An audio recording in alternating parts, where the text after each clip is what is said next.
بھولو اور گاما دو بھائی تھے، بے حد محنتی۔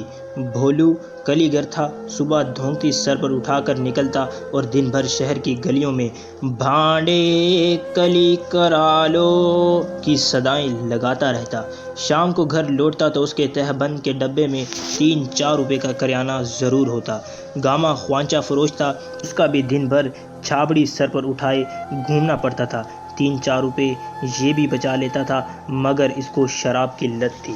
شام کو دینے کے بہاڑ خانے سے کھانا کھانے سے پہلے 1 پاؤ شراب اسے ضرور چاہیے تھی۔ پینے کے بعد وہ خوب چہکتا، دینے کے بہاڑ خانے میں رونق لگ جاتی۔ سب کو معلوم تھا کہ وہ پیتا ہے اور اسی سہارے جیتا ہے۔ بھولو نے گاما کو، جو اس سے 2 سال بڑا تھا، بہت سمجھایا کہ دیکھو یہ شراب کی لت بہت بری ہے، شادی شدہ ہو، بیکار پیسہ برباد کر رہے ہو، یہی جو تم ہر روز 1 پاؤ شراب پر خرچ کرتے ہو، بچا کر رکھو تو بھابھی ٹھاٹھ سے رہا کرے، ننگی بچی اچھی لگتی ہے تمہیں اپنی گھر والی۔ گاما اس ایک کان سے سنتا اور دوسرے کان سے نکال دیتا۔ بھولو جب تک ہار گیا تو اس نے کہنا سننا ہی چھوڑ دیا۔ دونوں مہاجر تھے، ایک بڑی بلڈنگ کے ساتھ سرونٹ کوارٹر، ان جگہ پر اوروں نے بھی قبضہ جما رکھا تھا، وہاں دونوں بھائیوں نے بھی ایک کوارٹر جو کہ دوسری منزل پر تھا، اس پر رہائش کے لیے محفوظ کر لیا تھا۔ سردیاں آرام سے گزریں، گرمیاں آئیں تو گاما کو بہت تکلیف ہوئی۔ بھولو تو اوپر کوٹھے پر کاٹ بچھا کر سو جاتا، گاما کیا کہتا، بیوی تھی، اوپر پردے کا کوئی بندوبست ہی نہ تھا۔ ایک گاما کو یہی تکلیف نہیں تھی، کوارٹروں میں جو بھی شادی شدہ تھے اسی مصیبت میں گرفتار تھے۔ کلن کو ایک بات سوجھی تو اس نے کوٹھے پر کونے میں اپنی اور بیوی کی چارپائی کے ارد گرد ٹاٹ تان لیا، اس طرح پردے کا انتظام ہو گیا۔ کلن کی دیکھا دیکھی دوسروں نے بھی اس کی ترکیب پر کام لیا اور بھولو نے بھی بھائی کی مدد کی اور چند دنوں میں ہی بانس وغیرہ گاڑ کر ٹاٹ اور کمبل جوڑ کر پردے کا انتظام کر دیا۔ یوں ہوا تو رک جاتی، مگر نیچے کوارٹروں کی دوزخ سے ہر حالت میں یہ جگہ بہتر تھی۔ اوپر کوٹھے پر سونے سے بھولو کی طبیعت میں ایک عجیب انقلاب پیدا ہو گیا۔ وہ شادی بیاہ کا بالکل قائل نہیں تھا، اس نے دل میں عہد کر لیا تھا کہ یہ جنجال کبھی نہیں پالے گا۔ جب کبھی گاما اس بیاہ کی بات چھیڑتا تو وہ کہا کرتا تھا، بھائی میں اپنے نروے بھانڈے پر جھونکے نہیں لگوانا چاہتا۔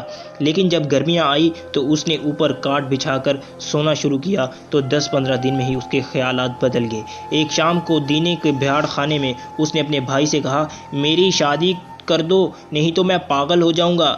گاما نے جب یہ سنا تو اس نے کہا، یہ کیا مذاق سوجا ہے تمہیں؟ بھولو بہت سنجیدہ ہو گیا، تمہیں نہیں معلوم 15 راتیں ہو گئی ہیں مجھے جاگتے ہوئے۔ گاما نے پوچھا، کیوں کیا ہوا؟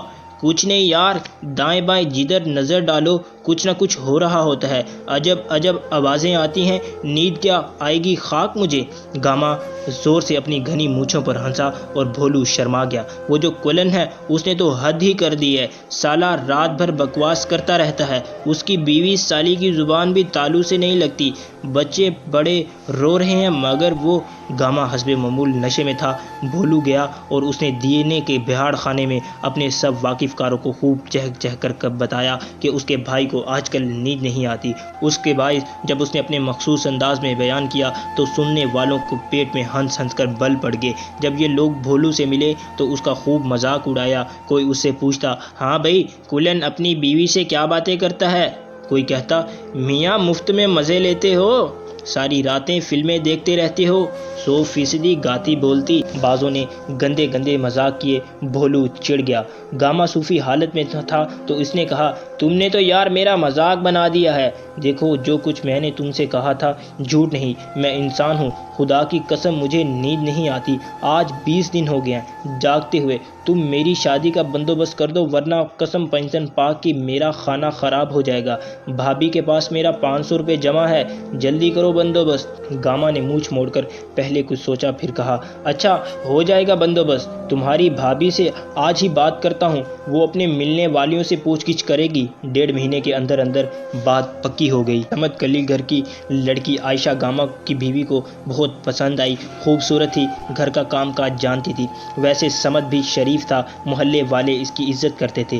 بھولو محنتی تھا، تندرست تھا۔ جون کے وسط میں شادی کی تاریخ مقرر ہوگی۔ سمت نے بہت کیا کہا اور وہ لڑکی اتنی گرمیوں میں نہیں بھی آئے گا۔ بھولو نے جب زور دیا تو وہ مان گیا۔ شادی سے 4 دن پہلے بھولو نے اپنی دلہن کے لیے اوپر کوٹھے پر ٹاٹ کے پردے کا بندوبست کیا، بانس بڑی مضبوطی سے فرش پر گاڑے، ٹاٹ خوب کس کر لگایا، چارپائیوں پر نیک کھیس بچھائے، نئی سراہی منڈھیر پر رکھی، شیشے کا گلاس بازار سے خریدا اور سب کام اس نے بڑے اہتمام سے کیے۔ رات کو جب وہ ٹاٹ کے پردے میں گھر آ کر سویا تو اسے عجب سا لگا۔ وہ کھلی ہوا میں سونے کا عادی تھا، مگر اب اس کی عادت ڈالنی تھی۔ یہی وجہ تھی کہ شادی سے 4 دن پہلے ہی اس نے یوں سونا شروع کر دیا تھا۔ پہلی رات جب وہ لیٹا تو اس نے اپنی بیوی کے بارے میں سوچا تو وہ پسینے میں تتر بتر ہو گیا۔ اس کے کانوں میں آوازیں گونجنے لگیں جو اسے سونے نہیں دیتی تھی۔ اس کے دماغ میں طرح طرح کے پریشان خیالات دوڑتی تھیں۔ کیا وہ بھی ایسی ہی آوازیں پیدا کرے گی؟ کیا آس پاس کے لوگ یہ آوازیں سنیں گے؟ کیا وہ بھی ان کی مانند راتیں جاگ جا کر کاٹیں گے؟ کسی نے اگر جھانک کر دیکھ لیا تو کیا ہوگا؟ بھولو پہلے سے بھی زیادہ پریشان ہو گیا۔ ہر وقت اس کو یہی بات ستاتی رہتی کہ ٹاٹ کا پردہ بھی کوئی پردہ ہے، پھر چاروں طرف لوگ بکھرے پڑے ہیں۔ رات کی خاموشی میں ہلکی سی سرگوشی بھی دوسروں کے کانوں تک پہنچتی ہے۔ لوگ کیسے یہ ننگی زندگی بسر کرتے ہیں؟ ایک کوٹھا ہے، یہ چارپائی پر بیوی لیٹی ہے، اس چارپائی پر خاوند پڑا ہے، سینکڑوں آنکھیں، سینکڑوں کان آس پاس کھلے ہیں، نظر نہ آنے پر بھی آدمی سب کچھ دیکھ لیتا ہے، ہلکی سی آہٹ پر پوری تصویر بن کر سامنے آ جاتی ہے۔ یہ ٹاٹ کا پردہ کیا، سورج نکلتا ہے تو اس کی روشنی ساری چیزیں بے نقاب کر دیتی ہے۔ وہ سامنے کلن اپنی بیوی کی چھاتیاں دبا رہا ہے اور وہ کونے میں اس کا بھائی گاما لیٹا ہے، تہبند کھول کر ایک طرف پڑا ہے۔ ادھر عید حلوائی کی کنواری بیٹی شاداں کا پیٹ چھدرے کی ٹاٹ سے جھانک جھانک کر دیکھ رہا ہے۔ شادی کا دن آیا تو بھولو کا جی چاہا کہ وہ کہیں بھاگ جائے، مگر کہاں جاتا؟ اب وہ جکڑا جا چکا تھا۔ غائب ہوتا تو سمت ضرور خودکشی کر لیتا کہ اس کی لڑکی پر جانے کیا گزرتی، جو طوفان مچتا وہ الگ۔ اچھا جو ہوتا ہے ہونے دو، میرے ساتھی اور بھی تو ہیں، آہستہ آہستہ عادت ہو جائے گی مجھے۔ بھولو نے خود کو ڈھارس دی اور اپنی نئی نویلی دھنل کی ڈولی گھر لے آیا۔ کوارٹروں میں چہل پہل پیدا ہو گئی۔ لوگوں نے بھولو اور گاما کو خوب مبارکبادیں دی۔ بھولو کے جو خاص دوست تھے انہوں نے اس کو چھیڑا اور پہلی رات کے لیے کئی کامیابی کے گر بتائے۔ بھولو خاموشی سے سنتا رہا۔ اس کی بھابھی نے اوپر کوٹھے پر ٹاٹ کے پردوں میں پیچھے بستر کا بندوبست کر دیا۔ گاما نے 4 موتیے کے بڑے بڑے ہار تکیے کے پاس رکھے۔ ایک دوست نے اس کے لیے جلیبیوں والا دودھ لے آیا۔ دیر تک وہ نیچے کوارٹر میں اپنی دلہن کے ساتھ بیٹھا رہا۔ وہ بیچاری شرم کی ماری سر نیوڑھائے گھونگھٹ کاڑے سمیٹی ہوئی تھی۔ سخت گرمی تھی۔ بھولو کا نیا کرتا اس کے جسم کے ساتھ چپکا ہوا تھا۔ پنکھا چل رہا تھا مگر ہوا جیسے بالکل ہی غائب ہو گئی تھی۔ بھولو نے پہلے سوچا کہ وہ اوپر کوٹھے پر نہیں جائے گا، نیچے کوارٹر میں ہی رات کاٹے گا، مگر جب گرمی انتہا کو پہنچی تو وہ اٹھا اور دلہن سے چلنے کو کہا۔ رات آدھی سے زیادہ گزر چکی تھی۔ تمام کوارٹر خاموشی میں لپٹے ہوئے تھے۔ بھولو کو اس بات کی تسکین تھی کہ سب سو رہے ہیں، کوئی اس کو نہیں دیکھے گا۔ چپ چاپ دبے قدموں سے وہ اپنے ٹاٹ کے پردے کے پیچھے اپنی دلہن سمیت اندر داخل ہوا اور صبح منہ اندھیرے نیچے اتر جائے گا۔ جب وہ کوٹھے پر پہنچا تو بالکل خاموشی تھی۔ دلہن نے شرمائے ہوئے قدم اٹھائے تو بازیب کی نکرائی گھنگرو بجنے لگے۔ ایک دم بھولو نے محسوس کیا کہ چاروں طرف جو نیند بکھری ہوئی تھی چونک کر جاگ پڑی ہے۔ چارپائیوں پر لوگ کروٹیں بدلنے لگے ہیں، کھانسنے کھنگارنے لگے، ان کی آوازیں ادھر ادھر ابھریں، دبی دبی سرگوشیاں اس پر تپی ہوئی فضا میں تیرنے لگیں۔ بھولو نے گھبرا کر اپنی بیوی کا ہاتھ پکڑا اور تیزی سے ٹاٹ کی اوٹ میں چلا گیا۔ دبی دبی ہنسی کی آوازیں اس کے کانوں سے ٹکرائی۔ اس کی گھبراہٹ میں اضافہ ہو گیا۔ بیوی سے بات کی تو ساتھ ہی خسر پھسر شروع ہو گئی۔ دور کونے میں جہاں کلن کی جگہ تھی وہاں چارپائی کی چرچوں چرچوں ہونے لگی اور یہ دھیمی پڑی تو گاما کی لوہے کی چارپائی بولنے لگی۔ عید حلوائی کی کنواری بیٹی لڑکی شاداں نے 2-3 بار اٹھ کر پانی پیا۔ گھڑے کے ساتھ اس کا گلاس ٹکراتا تو ایک چھنا کا سا پیدا ہوتا۔ خیر کسائی کی لڑکی کی چارپائی سے بار بار ماچس چلنے کی آواز آتی۔ بھولو اپنی دلہن سے کوئی بات نہ کر سکا۔ اسے ڈر تھا کہ آس پاس کے کھلے ہوئے کان فوراً اس کی بات نگل جائیں گے اور ساری چارپائیاں چرچوں چرچوں کرنے لگیں گی۔ دم سادھے وہ خاموش لیٹا رہا۔ کبھی کبھی سہمی ہوئی نگاہ اپنی بیوی کی طرف دیکھ لیتا اور جو گٹھری سی بنی ہوئی دوسری چارپائی پر لیٹی تھی۔ کچھ دیر جاگتی رہی پھر سو گئی۔ بھولو نے چاہا کہ وہ بھی سو جائے مگر اسے نیند نہ آئی۔ تھوڑے تھوڑے وقفوں کے بعد اس کے کانوں میں آوازیں آتی تھیں، آوازیں جو فوراً تصویر بن کر اس کی آنکھوں کے سامنے گزر جاتی تھی۔ اس کے دل میں بڑے ولولے تھے، بڑا جوش تھا جب اس نے شادی کا ارادہ کیا تھا۔ وہ تمام لذتیں جس سے وہ ناآشنا تھا اس کے دل و دماغ میں چکر لگاتی رہتیں۔ اس کی گرمی محسوس ہوتی تھی، بڑی راحت بخش گرمی، مگر اب جیسے پہلی رات کوئی دلچسپی نہیں تھی۔ اس نے رات میں کئی بار یہ دلچسپی پیدا کرنے کی کوشش کی مگر آوازیں، وہ تصویریں کھینچنے والی آوازیں، وہ سب کچھ دھرم بھرم کر دیتی۔ وہ خود کو ننگا محسوس کرتا، الف ننگا، کچھ چاروں طرف سے لوگوں کی آنکھیں پھاڑ پھاڑ کر دیکھ رہی ہیں اور ہنس رہے ہیں۔ صبح 4 بجے کے قریب وہ اٹھا، باہر نکل کر اس نے ٹھنڈے پانی کا گلاس پیا، کچھ سوچا۔ وہ جھک کر جو اس کے دل میں بیٹھ گئی تھی اور اس کو قدرے دور کیا۔ اب ٹھنڈی ہوا چل رہی تھی جو کافی تیز تھی۔ بھولو کی نگاہیں ایک کونے کی طرف مڑی، کلن کا گھسا ہوا ٹاٹ ہل رہا تھا۔ وہ اپنی بیوی کے ساتھ بالکل ننگ دھڑنگ لیٹا تھا۔ بھولو کو بڑی گھن آئی، ساتھ ہی غصہ بھی آیا کہ ہوا ایسے کوٹھوں پر کیوں چلتی ہے تو ٹاٹوں کو کیوں چھیڑتی ہے۔ اس کے جی میں آئی تو کوٹھے پر جتنے ٹاٹ ہیں سب نوچ ڈالے، ننگا ہو کر ناچنے لگے۔ بھولو نیچے اتر گیا۔ جب کام پر نکلا تو کئی دوست ملے، سب نے اسے پہلی رات سرگس پوچھی۔ بھوچے زردی نے اسے دور ہی سے آواز دی، کیوں استاد پھلو، کیسے رہے؟ کہیں ہمارے نام پر ڈھبہ تو نہیں لگا دیا تم نے؟ چھاگے ٹین ساز نے اس پر بڑے رازدارانہ لہجے میں کہا، دیکھو اگر کوئی گڑبڑ ہے تو بتاؤ، ایک بڑا اچھا نسخہ میرے پاس موجود ہے۔ بالے نے اس کے کاندھے پر بڑے زور سے دھپا مارا، کیوں پہلوان، کیسا رہا دنگل؟ بھولو خاموش رہا۔ صبح اس کی بیوی میکے چلی گئی۔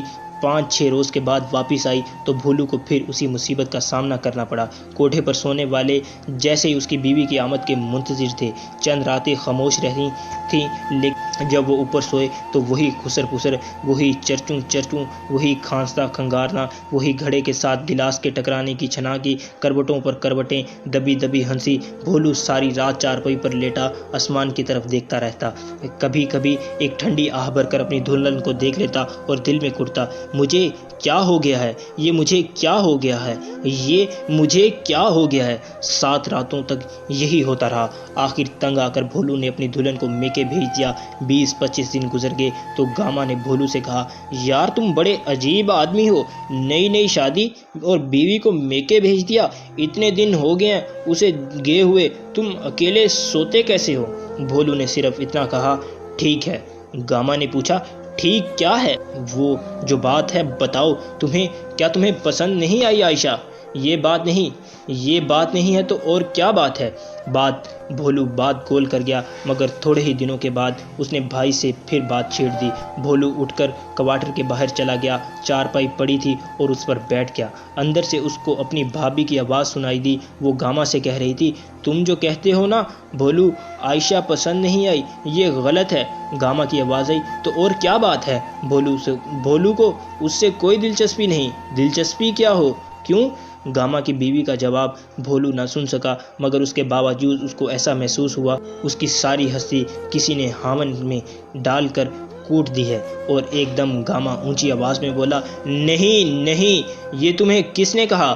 گاما کی بیوی بولی۔ عائشہ نے اپنی سہیلی سے ذکر کیا، بات اڑتی مجھ تک پہنچ گئی۔ بڑی صدمہ زدہ آواز میں گاما نے کہا، یہ تو بہت برا ہوا۔ بھولو کے دل میں چھری سی پیوست ہو گئی اور اس کا دماغی توازن بگڑ گیا۔ اٹھا اور کوٹھے پر چڑھ کر جتنے ٹاٹ لگے تھے اکھیڑنے شروع کر دیے۔ کھٹ کھٹ پھٹ پھٹ سن کر لوگ جمع ہو گئے۔ انہوں نے اس کو روکنے کی کوشش کی تو وہ لڑنے لگا۔ بات بڑھ گئی۔ کلن نے بانس اٹھا کر اس کے سر پر دے مارا۔ بھولو چکرا کر گرا اور بے ہوش ہو گیا۔ جب ہوش آیا تو اس کا دماغ چل چکا تھا۔ اب وہ الف ننگا بازاروں میں گھومتا پھرتا ہے، کہیں ٹاٹ لٹکتا دیکھتا ہے تو اس کو اتار کر ٹکڑے ٹکڑے کر دیتا ہے۔